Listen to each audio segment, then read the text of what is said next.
Pawan Kalyan unconditional గా మొత్తం పార్టీని చంద్రబాబుకు తాకట్టు పెట్టడం పైన కేడర్ నాయకులు మొత్తం రగిలిపోతున్నారు, ఆగ్రహంతో కోపంతో ఉన్నారు. ఈ విషయం పవన్ కళ్యాణ్ కూడా పూర్తిగా అవగతమైంది. చాలా స్పష్టంగా ఆయనకి ఆ సిగ్నల్స్ కూడా వెళ్ళిపోయాయి. నిన్నటి సభలో కనీసం ఈ ప్రకటన ఇన్ని మా పొత్తులో ఇన్ని సీట్లు షేరింగ్ ఉంటుందనేటటువంటి అంశాన్ని కూడా ప్రకటించలేదు. అలాంటి ప్రకటన వస్తుందని చాలా మంది ఆశించారు. మరీ కొంతమంది సీఎం సీఎం సీఎం అని అరుస్తుంటారు కదా, వాళ్ళైతే పాపం సీఎం సీటు షేరింగ్ పైన కూడా ప్రకటన ఉంటుందని సోషల్ మీడియాలో నడిపించుకుంటూ వచ్చారు ఉదయం నుంచి. ఏమీ కనిపించలేదు అలాంటిది. ఇప్పుడు ఒకసారి మనం ఆ పార్టీ నుంచి బయటకు వచ్చినటువంటి మాచర్ల రామకృష్ణ గారితో మాట్లాడదాం. రామకృష్ణ గారు, ఈ పార్టీలో ఏం జరుగుతోందనేది మాట్లాడే ముందు వ్యక్తిగతంగా మీరు పవన్ కళ్యాణ్కి చాలా పెద్ద అభిమాని, ఆయన పేరు మీద అనేక సేవా కార్యక్రమాలు చేసుకుంటూ వచ్చినటువంటి వ్యక్తి, అలాగే పార్టీలో ఉండి కూడా చాలా కీలకంగా వ్యవహరించారు మీ ప్రాంతంలో. అలాంటి మీరు ఎందుకు పార్టీని వదిలేయాల్సి వచ్చింది? అందరికీ నమస్కారం అండి. నా పేరు మాచర్ల రామకృష్ణ, మాది కృష్ణా జిల్లా గుడివాడ. జూమ్ మీటింగ్ లో ఉన్న నాయకులకి అలాగే విలేకరి గారికి నా హృదయపూర్వక నమస్కారాలు. ముందుగా పవన్ కళ్యాణ్ గారు అసలు మెగా ఫ్యామిలీ అంటేనే నాకు చాలా అభిమానం అండి. చిరంజీవి గారి నుంచి ప్రజారాజ్యం పార్టీని కంచి దాంట్లో కార్యకర్తగా వర్క్ చేసుకుంటూ, అలాగే ప్రజారాజ్యాన్ని కాంగ్రెస్ లో కూడా విలీనం చేసినప్పుడు ఆ పార్టీని వదిలేసిన తర్వాత నేను సామాజిక సేవా కార్యక్రమం చేసుకుంటూ ఉంటుంటే పవన్ కళ్యాణ్ గారు పార్టీ పెట్టి రెండు వర్గాలే మన రాష్ట్రాన్ని వెళ్తున్నాయి, ఇంకో ప్రత్యామ్నాయంగా ఇంకొక వర్గం ఏలాలి అనే ఆలోచనతో కనీసం రబ్బర్ చెప్పులు వేసుకునే వ్యక్తితో నేను రాజకీయం నడిపిస్తానని చెప్పిన మాటలకి ఇంత నిస్వార్థమైన నాయకుడు, ఇంత నీతి నిజాయితీ వ్యక్తిని వెనకాల ఫాలో అయితే మా భవిష్యత్తు బాగుంటుంది, మా యువత బాగుంటారనే కాన్సెప్ట్ లోనే మేము పవన్ కళ్యాణ్ గారి జెండా పట్టుకుని దగ్గర ఒకసారి ఓడిపోయినా సరే ఒకసారేమో టీడీపీకి మద్దతు ఇస్తేనే అప్పటికి మా మొహమాటంగా వెళ్ళాం సార్. అసలు టీడీపీ కావడం అంటే ఎందుకంటే మా ఆరాధ్య దేవుడు వంగివీటి మోహన్ రంగ గారు అంటే మాకు చాలా అభిమానం అండి. అలాంటి మహా మనిషినే పట్టణం పెట్టుకున్న నాయకులు ఎవరని చెప్తారు. అలాంటి టీడీపీ పొత్తుతో కలిసినప్పుడే మేము అప్పుడు కూడా ఉమ్మడిగా ఉన్నప్పుడు కూడా మేము ఆయన జెండా పట్టుకోకుండా పవన్ కళ్యాణ్ గారి మాటని మేము శిరసా వహించి ఆ పార్టీని బలోపేతం చేసేది తప్పితే మనస్ఫూర్తిగా మాత్రం మేము టీడీపీ జెండా పట్టుకోవడానికి మాకు ఇష్టం లేదు సార్. హలో, అలాంటి పార్టీని కాకుండా మళ్ళీ నెక్స్ట్ సింగిల్ గా చేస్తా సార్. చెప్పండి సార్, క్లియర్ గా ఉంది, చెప్పండి సార్. సింగిల్ గా చేసినా కూడా మళ్ళీ పాలు ఈసారైనా ఒంటరిగా చేస్తున్నాడు అని చెప్పి మళ్ళీ ఏదైతే వెళ్ళాం సార్. ఇలా ఇంకా ఎన్నాళ్ళు మోసపోతాం సార్. దగ్గర 10 సంవత్సరాల నుంచి జెండా మోసి మా భుజాలు అరిగిపోయినాయి తప్పితే. అంటే మీరు ప్రధానంగా టీడీపీ పల్లకిని చంద్రబాబు పల్లకిని మోయడానికి సిద్ధంగా లేరు, ఈయన చెప్తే వెళ్లి మోయడానికి సిద్ధంగా లేరు. లేదు సార్. అంటే మీరు ఒక సైనికులుగా ఉండాలనుకుంటున్నారే కానీ కూలీలుగా ఉండాలనుకోవట్లేదు. మరి ఇది పవన్ కళ్యాణ్కి ఎందుకు తెలియదు ఈ విషయం? ఎవరైనా ఆత్మాభిమానంతో బతుకుతారు. అవునండి. ఇంకేమనంటే మేమైనా ఇదివరకు పవన్ కళ్యాణ్ గారు చెప్పిన మాటల్లో ఆయన వ్యక్తిత్వం, ఆయన సిద్ధాంతం చాలా నచ్చింది సార్. ఏమంటే కేవలం ఎవరు తప్పు చేసినా, కేవలం పవన్ కళ్యాణ్ తప్పు చేసినా సరే నా చొక్కా పట్టుకోమని చెప్పిన నాయకుడు అండి మా నాయకుడు. మరి అదే నాయకుడు ఈ రోజు టీడీపీని మేము ఏదన్నా వక్రీకరిస్తుంటే, సోషల్ మీడియాలో వక్రీస్తుంటే ఆయన ఏమంటున్నారు? కోవట్లు అంటున్నారండి. ఏంటంటే న్యాయం? ఎవరు సలహా ఇవ్వకూడదా పవన్ కళ్యాణ్కి? ఎవరు సలహా ఇవ్వకూడదా? ఎవరు ఎలాంటి సూచనలు ఇవ్వకూడదా? పార్టీలో వారి అభిప్రాయాలు చెప్పకూడదా? చెబితే కోవట్లు అయిపోతారా?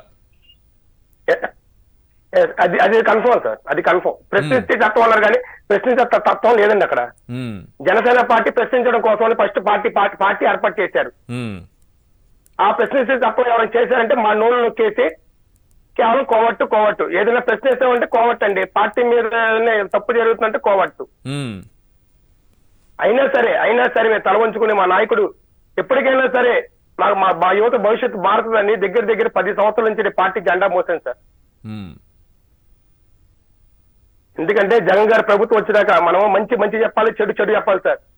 నేను ఇప్పటికే మన రాజన్న ప్రభుత్వంలో మనకి పంజరైట్ ఇచ్చి వైద్య సేవలు ఎంతో చేసిన మహానుభావుడు వైఎస్ రాజశేఖర రెడ్డి, ఆయన ఆలోచనలతో జగన్మోహన్ రెడ్డి వచ్చినా సరే ఏం చేసినా సరే మేము కట్టుబాట్లకి నమ్మి, ఎందుకంటే మా పవన్ కళ్యాణ్ ఎందుకు ఆయనకు విరోధంగా ఉన్నాడని చెప్పి మేము నొక్కి ఉన్నాం కానీ అసలు ఏం మాత్రం ఆయన మీద కూడా లేదు. ఎందుకంటే మాకు జగన్ గారు నచ్చింది విద్యా వైద్యం అండి. ఆ మహానాయకుడు చేసేది నేను అప్పుడు స్కూల్ చూశాను, ఇప్పుడు స్కూల్ చూశానండి. చిన్నపిల్లలు ఎంత హ్యాపీగా ఎంత ఉల్లాసంగా నేనైనా అది చూసి నేను లోపల ఆనందపడుతున్నాను చెప్పి బయటికి చెప్పలేదు స్తోమత, ఎందుకంటే నేను జనసేన కార్యకర్త. ఎస్. అసలు వైద్యం చూడండి, ఇప్పుడు దగ్గర మళ్ళీ 25 లక్షలు ఆరోగ్యశ్రీ అంట. ఏంటి సార్ మనకు కావాల్సిన, మన రాష్ట్రానికి కావాల్సిన ఏంటి సార్? విద్య, వైద్యం, పరిశ్రమలు. ఇంకేంటి సార్? పేదవాడికి ఏంటంటే ఆ పథకం ఈ పథకం వచ్చి ఏదో విధంగా చేస్తున్నారు. దానికి ఆ పథకాలు ఈ పథకాలు ఏంటి? ఈ కాదు సార్, మనకు కావాల్సిన రాష్ట్రాన్ని ఏ విధంగా డెవలప్మెంట్ కావాలనుకున్న కోరుకునే నాయకుడు మాకు కావాలి. ఎస్, గుండెల్లో పవన్ కళ్యాణ్ మీద అంత ప్రేమ ఉంచుకుని, గుండెల్లో పవన్ కళ్యాణ్ మీద అంత ప్రేమ ఉంచుకుని ఈ రాష్ట్రంలో ఒక సీఎంగా ముఖ్యమంత్రి జగన్మోహన్ రెడ్డి గారు చేస్తున్నటువంటి కార్యక్రమాలు చూసి సంతోషించి ఆనందపడి అయినా సరే పవన్ కళ్యాణ్ అనేటటువంటి ఆలోచనతో పనిచేసినటువంటి మీరు వదిలేసుకున్నారంటే పవన్ కళ్యాణ్ ఇదేవి గ్రహించరా? ఆయన కంటికి ఈ రాష్ట్రంలో జరుగుతున్న అభివృద్ధి కానీ, ఈ రాష్ట్రంలో జరుగుతున్న సంక్షేమం కానీ, ఈ రాష్ట్ర ప్రభుత్వం అమలు చేస్తున్నటువంటి పథకాలు కానీ ఇవేవి ఆయన కంటికి కనిపించవా? ఒక అభిమానిగా ఉండి ఆయన్ని గుండెలో పెట్టుకున్న మీరు గుర్తించారు ఇవన్నీ. సార్ ఆల్రెడీ నా పచ్చబొట్టు మీద జనసేన ఉంటుంది సార్, బాడీ మీద కూడా జనసేన నేర్పించుకున్నాను సార్. మరి అలాంటి నాయకుడు నేను మిస్ అవుతున్నానంటే ఒకసారి ఆలోచించండి సార్. ఇది కేవలం టీడీపీ ఆడిచిన ఆట సార్. ఇది కేవలం ఆ చంద్రబాబు నాయుడు మొత్తం. ఎందుకంటే నేను ఎక్కువగా ద్వేషించింది ఏ మాట చెప్పకుండా చంద్రబాబు నాయుడు జైల్లోకి వెళ్తే వెంటనే ఈయన బయటకు వచ్చేసి నేను మద్దతు అంటే ఎవరు సహకరించారు సార్? అంటే మీ కార్యకర్తలు నాయకులు గారు ఎవరు సంపాదించాల్సిన పని లేదా? అంటే ఈయన గురించి జెండాల మొత్తం అంతా ఈయన మాత్రం హ్యాపీగా వెళ్ళిపోయి మీ అందరం ఒకటే అని చెప్పుకుంటారా? ఇంకెన్నాళ్ళు సార్, ఇంకెన్నాళ్ళు ఈ ముసుగు మాట? డైరెక్ట్ గా మేము టీడీపీ ఒకటని చెప్పుకోవచ్చు కదా సార్. ఎప్పటి నుంచో వైసీపీ బీ టీం చెప్పినా సరే, అరే మేము కాదు దగ్గర చెప్తున్నాం పవన్ కళ్యాణ్ సార్ టీడీపీ జెండా పట్టుకుంటే ఆ పార్టీని వదిలేసి చెప్పేటి కొట్టుకుంటాం నడి రోడ్లు మేము చెప్పి మేము సవాల్ చేసాం సార్.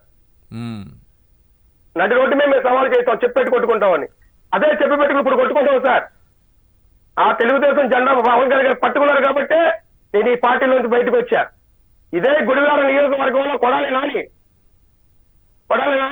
దగ్గర 5 సార్లు 4 సార్లు ఎమ్మెల్యేగా గెలిచి ఏకగ్రహం గెలిచాడు. మరి ఆయన నేను ఒక ప్రతిపక్షంలో పార్టీలో ఉన్నా సరే, జనసేన కార్యకర్తనే సరే, నా ఫ్రెండ్ వాళ్ళ పాపకి ఆ గుండెలో చిన్న హోల్ పడిందంటే నేను వెళ్ళి చిన్న రిక్వెస్ట్ చేస్తే వెంటనే స్పాట్ లో 2 లక్షల రూపాయలు చెక్ ఇచ్చి మళ్ళీ అన్నయ్యకి ఆపరేషన్ ఫ్రీగా చేపించాడు.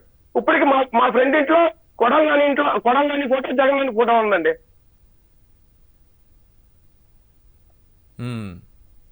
మరి అంత వదులుకొని, అంత నాకు న్యాయం చేసిన వదులుకొని కేవలం జనసేన కార్యకర్తగా నేను ఎంత న్యాయం చేస్తుంటే ఇక్కడ కార్యకర్తలు కూడా భరోసా లేకుండా నేను నేను రాజీనామా చేసి ఇప్పటికి దగ్గర 20 రోజులు 30 రోజులు ఏ నాయకుడు నాకు ఫోన్ చేసి నువ్వు ఎందుకు రాజకీయం చేసావు, ఎందుకు రాజీనామా చేసావు, నీకేం కావాలి చెప్పని అడిగే నాయకుడు లేడు.